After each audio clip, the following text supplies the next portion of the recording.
വാർത്തയിലേക്ക് കടന്നാൽ തിരുവനന്തപുരം ആമയിഴഞ്ചാൻ തോട്ടിലെ അപകടത്തിൽ സ്വമേധയാ കേസെടുത്ത ഹൈക്കോടതി ഹർജി വൈകിട്ട് 4-ന് പ്രത്യേക ഡിവിഷൻ ബെഞ്ച് പരിഗണിക്കും. ആജ്ഞ രവീന്ദ്രൻ വിവരങ്ങളുമായി ചേരുകയാണ്. ആജ്ഞ, കഴിഞ്ഞ ദിവസം ഈ ആമയിഴഞ്ചാൻ തോടിൽ നടന്ന അപകടം, ജോയിയുടെ മരണം അനാസ്ഥയുടെ ഒരു വലിയ ഉദാഹരണമായി നിലകൊള്ളുകയാണ്. ഈ ഘട്ടത്തിൽ ഹൈക്കോടതി സ്വമേധയാ കേസെടുക്കുന്നു. എന്താണ് വിശദാംശങ്ങൾ?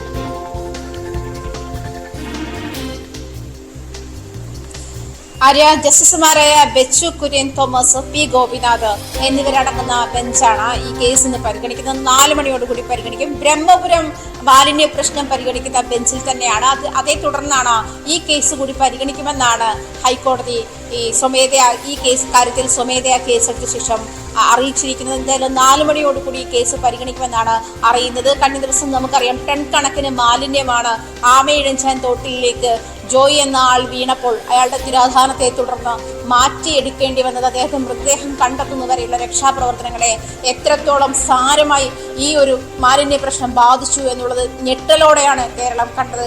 അതുകൊണ്ട് തന്നെ ഈ മാലിന്യ പ്രശ്നം തന്നെയാണ് കൊച്ചിയിലും അതിരൂക്ഷമായി കുറെ കാലമായി ഉന്നയിക്കുന്നത്. ബ്രഹ്മപുരം മാലിന്യ പ്രശ്നം എന്താണെന്ന് നമുക്കറിയാം. അതുപോലെ തന്നെ ഇവിടെ മഴ പെയ്ത ശേഷം ആദ്യത്തെ മഴ പെയ്തപ്പോൾ തന്നെ, ആദ്യത്തെ വേനൽ മഴ പെയ്തപ്പോൾ തന്നെ കൊച്ചി മുങ്ങിപ്പോകുന്ന സാഹചര്യമുണ്ടായി.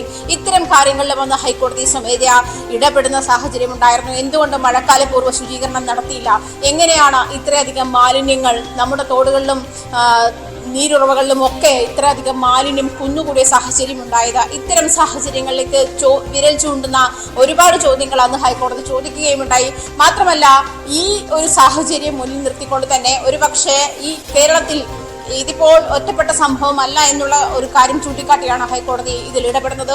കേരളത്തിൽ അങ്ങോളം ഇങ്ങോളമുള്ള ഈ മാലിന്യ പ്രശ്നം, രൂക്ഷമായിരിക്കുന്ന മാലിന്യ പ്രശ്നം പരിഹരിക്കാൻ വിവിധ നഗരസഭകൾ അല്ലെങ്കിൽ തദ്ദേശ സ്വയംഭരണ സ്ഥാപനങ്ങൾ എന്ത് നടപടികൾ സ്വീകരിക്കുന്നു എന്നുള്ള കാര്യവും ഇവിടെ ഉത്തരം പറയേണ്ടി വരുന്ന സാഹചര്യം, അല്ലെങ്കിൽ അവരും പ്രതിക്കൂട്ടിലാകുന്ന ഒരു സാഹചര്യത്തിലേക്കാണ് ഈ നടപടികൾ വിരൽ ചൂണ്ടുന്നത്.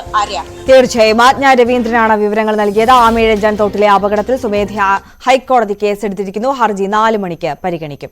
ബുള്ളറ്റിൻ